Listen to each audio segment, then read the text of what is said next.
বাড়িতে রয়ে গেছে বাড়তি ভাত, সমস্যা নেই, এখন থেকেই তৈরি করে ফেলুন খুবই ইজিভাবে fried rice.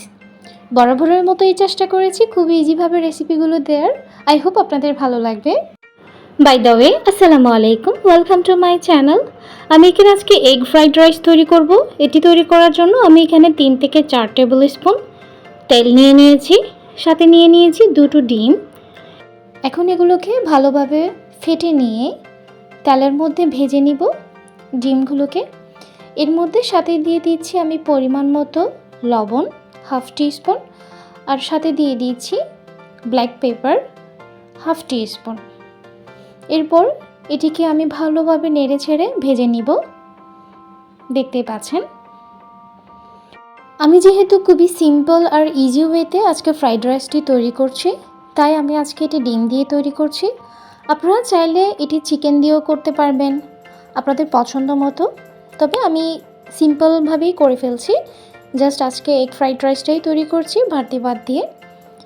By the way, আমার এই ডিমটা হয়ে গেছে, দেখতেই পাচ্ছেন। এখন আমি এটি একটি প্লেটের মধ্যে তুলে নিচ্ছি। এরপর আমি আবারও 3 থেকে 4 টেবিল স্পুন অয়েল দিয়ে দিচ্ছি। এর মধ্যে 1 টিস্পুন করে রসুন কুচি এবং আদা কুচি দিয়ে দিচ্ছি। এটিকে ভালোভাবে নেড়ে ছেড়ে যাতে রসুন এবং আদার যে স্মেলটা, যে গন্ধটা আছে, এটি যেন চলে যায়, এটিকে আমি ভালোভাবে ভেজে নিচ্ছি। দেখতেই পাচ্ছেন।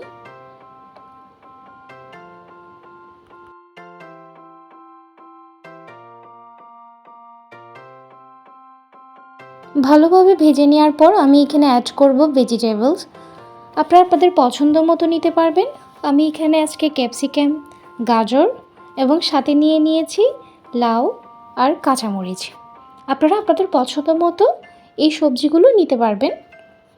আমি আগে গাজরটা দিয়েছি যাতে এটা একটু আগে থেকে একটু নরম হয়ে যায়। এরপর বাকি সবজিগুলো দিয়ে ভালোভাবে ভেজে নিচ্ছি। এরপর আমি এখানে সিরকা দিয়ে দিচ্ছি, অর্থাৎ ভিনেগার 2 টেবিল স্পুন। এরপর সাথে দিয়ে দিচ্ছি 2 টেবিল স্পুন সয়া সস।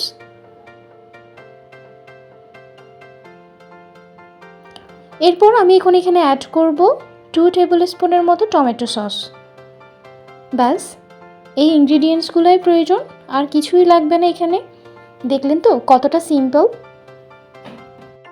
ব্যাস, এটিকে আমি ভালোভাবে নেড়ে ছেড়ে এখন যে ভাতগুলো রয়েছে সেগুলো এখানে দিয়ে দিচ্ছি। এটি দেওয়ার পর আমি এখানে পরিমাণ মতো লবণ দিচ্ছি। আমার পরিমাণ অনুযায়ী আমি এখানে 1 টিস্পুন লবণ দিয়েছি, আর সাথে দিয়ে দিয়েছি হাফ টিস্পুন গোলমরিচ। আপনারা আপনাদের স্পাইসিটা দেখে দিয়ে দিবেন। আমি যেহেতু বেবিদের জন্য বানাচ্ছি, সেক্ষেত্রে একটু স্পাইসিটা একটু কম করেছি, বাট আপনারা চাইলে আর একটু বাড়তিও দিতে পারবেন। এরপর আমি এটিকে ভালোভাবে নেড়ে নিচ্ছি। এরপর যে ডিমটা আমরা আগে থেকে ফ্রাই করে রেখেছি, এটিকেও এখানে দিয়ে ভালোভাবে মিক্স করে নিচ্ছি। দেখতেই পাচ্ছেন, এই কাজটি একটু খুবই আস্তে আস্তে করতে হবে, যেহেতু এটি সব ভাতগুলোকে, যে সবজিগুলো, ভেজিটেবলসগুলো আছে, সব কিছুর সাথে একদম ভালোভাবে মিশিয়ে নিতে হবে। এরপর আমি এখানে ধনিয়া পাতা দিয়ে দিচ্ছি। ব্যাস, হয়ে গেল তো, কতটা ঝটপট তৈরি।